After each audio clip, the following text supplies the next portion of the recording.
উত্তরায়ণ সংক্রান্তি উপলক্ষে আমরা আজকে বাড়ি বাড়িতে আমরা যে কীর্তন এটা নিয়ে বেরিয়েছি।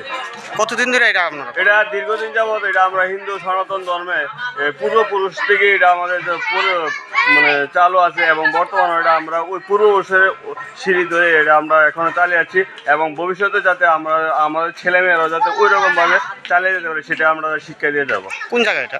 এটা ইন্দ্রনগর কালীবাড়ি, আমরা দক্ষিণ ইন্দ্রনগর কালীবাড়ি 8 নম্বর ওয়ার্ডে। কতজন ফ্যামিলি এই জায়গাটা?